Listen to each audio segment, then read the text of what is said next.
আসসালামু আলাইকুম, শুভ সকাল। আশা করি সবাই ভালো আছেন। আলহামদুলিল্লাহ আমিও ভালো আছি।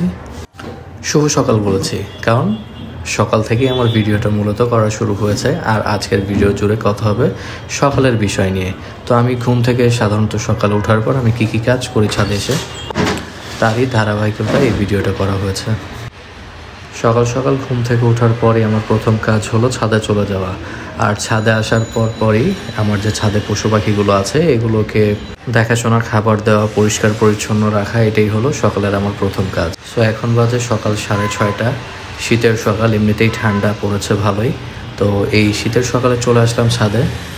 আর ছাদে এসে চলে আসলাম আমার কোয়েল পাখির সেট আপ এখানে যেহেতু শীতের একটি বাতাসের ভাব আছে, এই জন্য প্রতিটা খাঁচাই ঢেকে রাখার পরে আলাদা আবার আরেকটা একটু দূরে বড় পর্দা দিয়ে ঢেকে রাখি, যাতে প্রথমে বাতাসটা আসলে এই বড় পর্দাতে লাগে।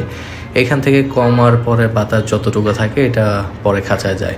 আর খাঁচায় যাওয়ার সময়ও খাঁচার মধ্যে কিছু পর্দা দেওয়া আছে যাতে বাতাসটা সরাসরি আর গায়ে না লাগে কোয়েল পাখির। খাঁচা খোলার পর প্রথম কাজ হলো খাবারের বাটি, পানির পাত্র আর ট্রে প্রতিটা খাঁচার এগুলো বের করে সুন্দরভাবে পরিষ্কার করে নেওয়া। আর এই পরিষ্কার করার পর ট্রেগুলো আবার দিয়ে দিচ্ছি খাঁচার মধ্যে।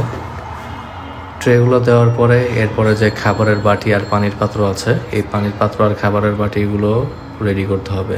তো পানির পাত্রের মধ্যে মেডিসিন দিয়ে দিচ্ছি, ক্যালসিয়াম, জিঙ্ক, এইগুলো দেওয়ার পর প্রথমত ভালো মতো ঝাঁকা নাড়া দিয়ে ভালোভাবে পানির সাথে মেডিসিনগুলো মিক্স করে পরিমাণ মতো প্রতিটা পানির পাত্রের মধ্যে পানি দিয়ে দিচ্ছি। সঠিক পরিমাণে যতটুকু লাগে এক একটা খাঁচায় সেই পরিমাণ মতো পানি দিয়ে এগুলোকে প্রতিটা খাঁচার মধ্যে দিয়ে দিব। আর যে খাবারের বাটি, খাঁচার জন্য 3টা খাবারের বাটি আছে, এর খাবারের বাটির মধ্যেও পরিমাণ মতো খাবার দিয়ে দিচ্ছি। আর যে খাবারের বাটিগুলো ব্যবহার করছে এতে কোয়েল পাখি মূলত খাবার কম নষ্ট করতে পারে, এই জন্য এই খাবারের বাটিগুলো ব্যবহার করা। তো প্রতিটা পাত্রের মধ্যে পানি দিয়ে দিয়েছি। প্রথমেই পানি দেওয়ার পরই সবগুলো কোয়েল পাখি চলে আসে পানি খাওয়ার জন্য। আর এই কিছুক্ষণ পানি খাওয়ার পরে এরপর দিয়ে দিব খাবারগুলো। প্রতিটা খাঁচার মধ্যে আবার খাবার দিয়ে দেওয়া হচ্ছে। প্রথমে পানি না দিয়ে প্রথমেই যদি খাবারটা দিই, দেখা যায় খাবারগুলো শুকনো হয় বেশি, তাদের গলায় বেজে যায়। এই জন্য প্রথমে আমি পানি দিই, পানি খাওয়ার পরে তারপর তাদেরকে খাবার দিয়ে থাকি, যাতে গলার মধ্যে খাবার বেজে থাকার সম্ভাবনা কমে যায়। আর এইভাবে খুব স্বাচ্ছন্দ্যে তারা খাবার খেতে পারে, আমার দেখা হয়েছে এই পর্যন্ত। এরপর চলে আসি পাশের আরেকটা খাঁচায়। এই খাঁচার মধ্যে বেশ কিছু মুরগির বাচ্চা এনেছিলাম, 1 মাস প্রায় 40 দিনের মতো পেলেছি।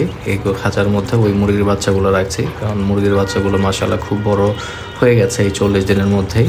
আর সবচেয়ে বড় ব্যাপার হলো মুরগির বাচ্চাগুলো যেহেতু বড়, তাদের জন্য খুব বড় স্পেস দিতে হবে, তাই আমি চাচ্ছি না আর বড় স্পেস দিয়ে মুরগির বাচ্চাগুলোকে পালার জন্য, কারণ এখানে যেগুলো আছে সবই মোরগ বাচ্চা।